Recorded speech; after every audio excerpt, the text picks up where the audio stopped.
Hello my dear class, मेरा नाम कृष्णा है और एक बार फिर से मैं आपकी अपनी class English by Krishna sir में स्वागत करता हूं। ये जो हमारी इंग्लिश ग्रामर क्लास है specially UP board 10th class के लिए है, लेकिन इसे ऐसा कोई भी स्टूडेंट ज्वाइन कर सकता है जो अपनी इंग्लिश को इम्प्रूव करना चाहता है, राइट। तो इस समय मेरे पास ये बुक है 10th क्लास की, a new style of general English for class 10th। हम चैप्टर नंबर 2 फॉलो कर रहे हैं आजकल और उसकी थ्योरीज और जो भी उसमें पॉइंट्स हैं मेजर वो हम डिस्कस कर चुके हैं अपने प्रीवियस वीडियो में। आज हम चैप्टर नंबर 2 की एक्सरसाइज जो कि है पेज नंबर 20 पर, आपको अपनी इस बुक का पेज नंबर 20 ओपन करना है और उसकी एक्सरसाइज नंबर 2 ये हम डिस्कस करेंगे। इस एक्सरसाइज में क्या दिया गया है, pick out the subject and the predicate in the following sentences. यहाँ हमें सेंटेंसेस दिए गए हैं जिनमें हमें मेंशन करना है कि सब्जेक्ट क्या है और प्रेडिकेट क्या है। कुछ एग्जांपल्स दिए गए हैं यहाँ पर और हम सीधे सीधे आते हैं अपनी एक्सरसाइज पर। नाउ डू द फॉलोइंग, ये हमारी एक्सरसाइज है। यहाँ इन्होंने टोटल 15 सेंटेंसेस दिए हैं और इन 15 सेंटेंसेज में हमें क्या बताना है, सब्जेक्ट क्या है और प्रेडिकेट क्या है, राइट। देखिए बुक का फॉन्ट काफ़ी छोटा होता है और उसको स्क्रीन पर सही से देख पाना मुमकिन नहीं होता और ना ही यहाँ इतना स्पेस होता है कि मैं आपको कोई पॉइंट एक्सप्लेन करूँ तो यहाँ कुछ लिख सकूँ।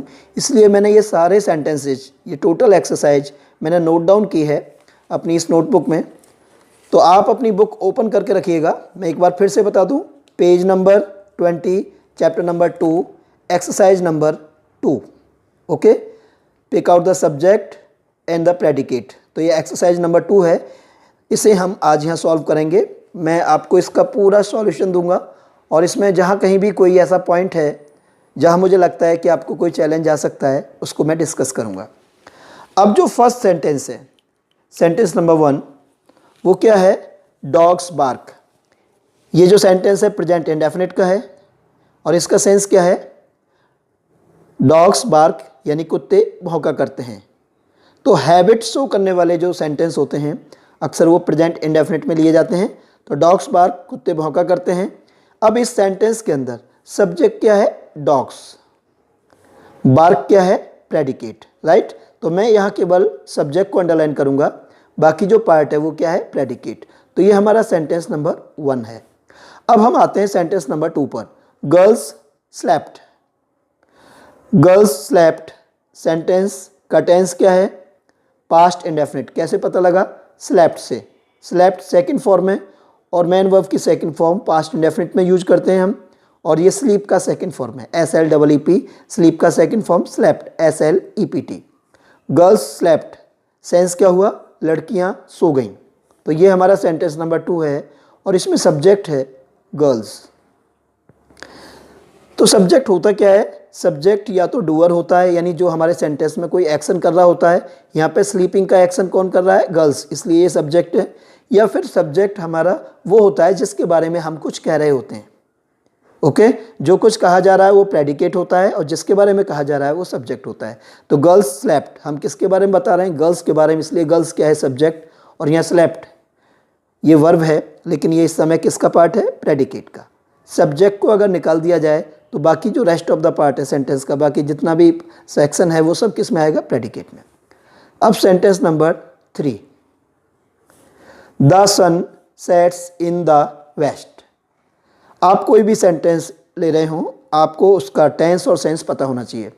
तो सेट्स फर्स्ट फॉर्म है, इससे पता लगा ये सेंटेंस प्रेजेंट इंडेफिनिट का है। इसका सेंस क्या है, the sun sets in the west, सूरज पश्चिम में छिपता है। सेट्स मीन्स छिपना। किसके बारे में कहा जा रहा है, सन के बारे में। तो द सन क्या हो गया, subject, okay. Sets in the west predicate. तो जिन्होंने ये एक्सरसाइज पहले से ही कर रखी है वो स्टूडेंट्स चेक करें और जहाँ भी उनको करेक्शन करना है करेक्शन ज़रूर करें जहाँ उनका कोई स्टेटमेंट रॉन्ग है। और अगर आपको कोई ऐसा पॉइंट पूछना है जिसमें आपको कहीं कोई क्वेरी है, कोई डाउट है, तो आप कमेंट बॉक्स में ज़रूर डिस्कस करें। हालांकि मैं अपनी तरफ से पूरी कोशिश करता हूं कि जहां भी थोड़ा चैलेंज हो सकता है हर उस पॉइंट को डिस्कस करूं। Sentence number 4, gold is yellow. Tense क्या है, प्रेजेंट इंडेफिनिट। कैसे पता लगा, वर्ब प्रेजेंट में है, इज। सेंस क्या है, सोना पीला होता है, गोल्ड इज येलो। किसके बारे में कहा जा रहा है? गोल्ड के बारे में। तो जिसके बारे में कुछ कहा जा रहा होता है वो सब्जेक्ट होता है, बाकी जो पार्ट है सेंटेंस में वो प्रेडिकेट होता है। तो इज येलो क्या है? Predicate, right. अब हम नेक्स्ट सेंटेंस पर आते हैं, सेंटेंस नंबर 5। ये हमारा सेंटेंस नंबर 5 होगा। Silver is white. यहाँ पे किसके बारे में बोला जा रहा है? सिल्वर के बारे में। क्या कहा जा रहा है? Is white. तो जिसके बारे में कुछ कहा जाता है वो सब्जेक्ट होता है। तो यहाँ सिल्वर सब्जेक्ट हो गया। टेंस इज है तो प्रेजेंट हो गया, प्रेजेंट इंडेफिनिट। और इसका सेंस क्या है? सिल्वर सफ़ेद होती है। सिल्वर यानी चांदी सफ़ेद होती है, राइट। अब हम सेंटेंस नंबर नेक्स्ट यानी नंबर 6 पर आते हैं।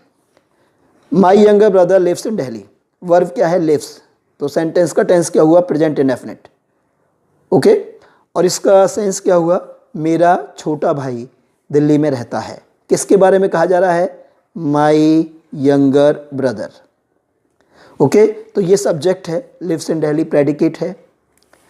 तो कई बार आपके सामने ऐसे सेंटेंस होते हैं जहाँ सब्जेक्ट वन वर्ड होता है, और कभी कभी ऐसे भी स्टेटमेंट हो सकते हैं जहाँ पर जो आपका सब्जेक्ट है उसमें मल्टीपल वर्ड्स हो सकते हैं, यानी एक से ज़्यादा वर्ड्स हो सकते हैं। जैसे यहाँ सब्जेक्ट के अंदर माई यंगर ब्रदर 3 वर्ड्स हैं, ओके। अब हम नेक्स्ट सेंटेंस की तरफ आते हैं, और जो हमारा नेक्स्ट सेंटेंस है वो है नंबर 7। Your Elder sister. किसके बारे में कहा जा रहा है? योर एल्डर सिस्टर के बारे में। तो ये सब्जेक्ट हो गया। लिव्स इन सीतापुर, ये प्रेडिकेट है। तो हमें सेंटेंस का जो टेंस पता लगता है वो प्रेडिकेट से पता लगता है, क्योंकि वर्ब उसी में आती है। तो वर्ब प्रेजेंट में है, इसलिए सेंटेंस प्रेजेंट इंडेफिनिट में है। और इस सेंटेंस का सेंस क्या है? तुम्हारी बड़ी बहन सीतापुर में रहती है, राइट। अब हम नेक्स्ट सेंटेंस नंबर 8 पर आते हैं। The girls in my class. The girls in my class. तो किसके बारे में कहा जा रहा है? गर्ल्स के बारे में जो मेरी क्लास की हैं। तो ये पूरा ही सब्जेक्ट है, the girls in my class. आप देख सकते हैं 1 2 3 4 5 वर्ड्स हैं इस सब्जेक्ट में, और वर्ब प्रेजेंट है आर, इसलिए प्रेजेंट इंडेफिनिट का हुआ सेंटेंस। और सेंस क्या है इसका? The girls in my class, यानी मेरे क्लास में जो लड़कियां हैं आर वाइज, बुद्धिमान हैं, राइट। तो सब्जेक्ट क्या हो गया? The girls in my class, are wise predicate. Sentence number 9। Sentence number 9 देखिएगा। Your agent in Gorakhpur. किसके बारे में कहा जा रहा है? एजेंट के बारे में, जो किसका है? तुम्हारा। कहाँ पर है? गोरखपुर में। तो ये पूरा section your agent in Gorakhpur ये सब्जेक्ट है, क्योंकि इसके बारे में कहा जा रहा है। और इज कनिंग प्रेडिकेट है। टेंस प्रेजेंट है, प्रेजेंट इंडेफिनिट, क्योंकि वर्ब प्रेजेंट में है। और सेंस क्या है? योर एजेंट इन गोरखपुर, यानी गोरखपुर में जो तुम्हारा एजेंट है इज कनिंग, मक्कार है, राइट। अब हम नेक्स्ट सेंटेंस की बात करते हैं। मैं ज़रा इस बुक को यहाँ से शिफ्ट कर देता हूँ। अब देखिए next sentence, sentence number 10। I hope आप क्लियरली देख पा रहे हो स्क्रीन पर, और आपको मेरी राइटिंग भी समझ में आ रही होगी। कहीं कोई डाउट है तो आप मेरे से कमेंट बॉक्स में डिस्कस कर सकते हो।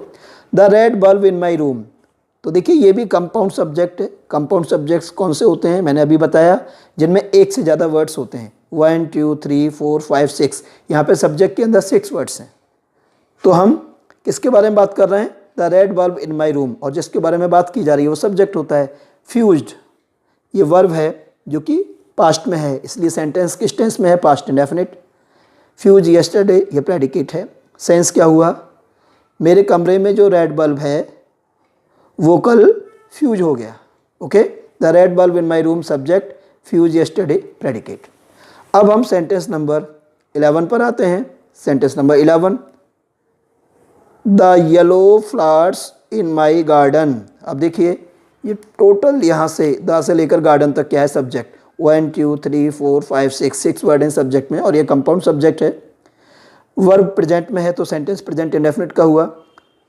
और सेंस क्या है? The yellow flowers in my garden, यानी मेरे गार्डन में जो पीले फूल हैं आर वेरी ब्यूटीफुल, बहुत सुंदर हैं, ये इसका सेंस हुआ। तो the yellow flowers in my garden ये सब्जेक्ट है, आर वेरी ब्यूटीफुल ये प्रेडिकेट है। क्लियर? अब हम सेंटेंस नंबर 12 पर आते हैं। स्विमिंग, यहाँ पे थोड़ा डिफरेंट टाइप का सब्जेक्ट आपको दिखाई दे रहा है, क्योंकि अक्सर सब्जेक्ट में आप क्या देखते हो? आप हैबिचुअल होते हो, आप आदी हो गए होते हो किसके, नाउन या प्रोनाउन के। लेकिन कई बार हम इससे पिछले वीडियो में डिस्कस कर चुके हैं, आप देख सकते हैं कि जीरेंड, इन्फिनेटिव और भी कुछ अदर वर्ड्स हैं जो एज ए सब्जेक्ट यूज हो सकते हैं। तो इन टॉपिक्स पर आगे भी हम डिटेल में डिस्कस करेंगे, लेकिन फ़िलहाल आप इस पर फोकस करें। स्विमिंग इज माई हॉबी, तो किसके बारे में कमेंट किया जा रहा है, स्विमिंग के बारे में। तो यहाँ पे स्विमिंग को एज ए सब्जेक्ट लिया जा रहा है, इसलिए ये यहाँ पर सब्जेक्ट है। इज माई हॉबी, ये क्या है, प्रेडिकेट। सेंटेंस का टेंस क्या है, प्रेजेंट, क्योंकि वर्ब इज है। और सेंस क्या है, स्विमिंग यानी तैराकी, इज माई हॉबी, मेरा शौक है। अब हम आते हैं सेंटेंस नंबर 13 पर। स्मोकिंग यानी धूम्रपान, ये भी क्या है, जीरंड। जब कभी फोर्थ फॉर्म ऑफ वर्ब यानी वर्ब की फोर्थ फॉर्म को हम एज ए सब्जेक्ट या ऑब्जेक्ट यूज करते हैं तो वो क्या हो जाता है, जीरंड। तो ये जीरंड है स्मोकिंग। यहाँ पर ये वर्ब नहीं है, ये स्पेशल वर्ब है एक तरीके से आप कहें, क्योंकि ये नाउन का काम कर रहा है। स्मोकिंग के बारे में कहा जा रहा है, तो स्मोकिंग क्या हो गया, subject. Is injurious, is injurious क्या है, प्रेडिकेट। टेंस क्या है, प्रेजेंट इंडेफिनिट, क्योंकि वर्ब इज है। सेंस क्या है, धूम्रपान हानिकारक है। स्मोकिंग धूम्रपान, इज इंजूरियस हानिकारक है। स्मोकिंग सब्जेक्ट हो गया, इज इंजूरियस प्रेडिकेट। ओके, अब हम आते हैं सेंटेंस नंबर 14 पर। टू टॉयल, अब देखिए ये बिल्कुल डिफरेंट टाइप का सब्जेक्ट आपके सामने है। ये क्या है, इन्फिनेटिव। जब कभी मैन वर्ब की फर्स्ट फॉर्म से पहले हम टू का यूज करते हैं और उसको सब्जेक्ट या ऑब्जेक्ट की तरह यूज करते हैं, तो उस कंडीशन में वो वर्ब क्या कहलाती है, इन्फिनेटिव। तो यहाँ पे हमारा सब्जेक्ट क्या है, टू टॉयल। और सेंटेंस का टेंस क्या है, प्रेजेंट इंडेफिनिट, क्योंकि वर्ब इज है। तो टू टॉयल सब्जेक्ट है, is the lot of Mankind, ये प्रेडिकेट है। तो हमने आपको टेंस बता दिया और इसमें सब्जेक्ट प्रेडिकेट बता दिया, लेकिन इंपॉर्टेंट पॉइंट क्या है, सेंस। ऐसा कोई भी सेंटेंस जिसका आप सेंस नहीं समझ पा रहे हैं, वो आगे चल के आपको कंफ्यूज आप हो सकते हैं, वो आप ऐसी नॉलेज आपके काम नहीं आएगी। तो आपको रटना नहीं है, चीज़ों को समझना है, सेंस पता होना चाहिए हर एक सेंटेंस का, चाहे एक्सरसाइज कोई भी हो। टू टॉयल यानी परिश्रम करना, is the lot of Mankind, इंसान का नसीब है। परिश्रम करना, पुरुषार्थ करना इंसान का नसीब है। लॉट मीन्स फेट, नसीब। अब हमारी इस एक्सरसाइज का last sentence number 15, to give, तो यहाँ भी इन्फिनेटिव है। Is better than to receive, तो टू गिव इन्फिनेटिव है और ये सब्जेक्ट भी है। और प्रेडिकेट क्या है, is better than to receive. तो यहाँ पे एक और इन्फिनेटिव आया है, टू रिसीव, लेकिन ये प्रेडिकेट में है। फिलहाल हम सब्जेक्ट प्रेडिकेट की बात करें तो टू गिव सब्जेक्ट है, is better than to receive ये प्रेडिकेट है। सेंटेंस का जो टेंस है इससे पता लग रहा है प्रेजेंट इंडेफिनिट है। और सेंस क्या है, to give is better than to receive, यानी देना जो है वो लेने से बेहतर है। ओके, इसलिए हम ईश्वर से प्रार्थना करें कि हम देने लायक बने, हम मांगने की स्थिति में ना हो, क्योंकि देना बेहतर है लेने से। राइट, तो आज की एक्सरसाइज हमने आपके साथ यहाँ डिस्कस की। अगर आपका कोई पर्सनल क्वेश्चन है इस एक्सरसाइज में तो आप कमेंट बॉक्स में शेयर करें। हम आगे भी इसी तरह के वीडियोज लेकर आते रहेंगे। और आपकी ये जो बुक है a new style of general English, इसका हर एक चैप्टर और हर चैप्टर की हर एक एक्सरसाइज हम यहाँ डिस्कस करेंगे। राइट, तो आप में से जो भी स्टूडेंट्स फ्रेशर हैं वो चैनल को लाइक करें, सब्सक्राइब करें और अपने उन फ्रेंड्स तक शेयर करें जो class 10th 12th UP board के स्टूडेंट हैं। और बेल आइकॉन प्रेस करना बिल्कुल ना भूलें। और दूसरी एक इम्पॉर्टेंट बात यह है माय डियर स्टूडेंट्स कि अक्सर हम इस चैनल पर एक्सरसाइज देते हैं, सॉल्यूशंस देते हैं a new style of general English class 10th और 12th की जो बुक है उसके, लेकिन जो थ्योरेटिकल इन्फॉर्मेशन है, जो एक्सप्लेनेशंस हैं, जो डेफिनेशंस हैं, ये पूरा डिस्कशन वाले जो चैप्टर हैं, थ्योरी वाला जो पार्ट है, वो हम अपने एक दूसरे चैनल जिसका नाम है इंग्लिश बाय कृष्णा सर, वहाँ पर हम देते हैं। लेकिन यहाँ इस चैनल पर जिसका टाइटल है a new style of general English, हम एक्सरसाइजेज के सॉल्यूशन देते हैं। राइट, तो आप ये चीज़ ध्यान रखें कि जिन स्टूडेंट्स को अपनी ये book a new style of general English की थ्योरी समझनी है, उसके मेन पॉइंट्स समझने हैं, एक्सप्लेनेशन समझनी है, डेफिनेशन समझनी है, वो हमारे उस चैनल को ज़रूर सब्सक्राइब करें, इंग्लिश बाय कृष्णा सर।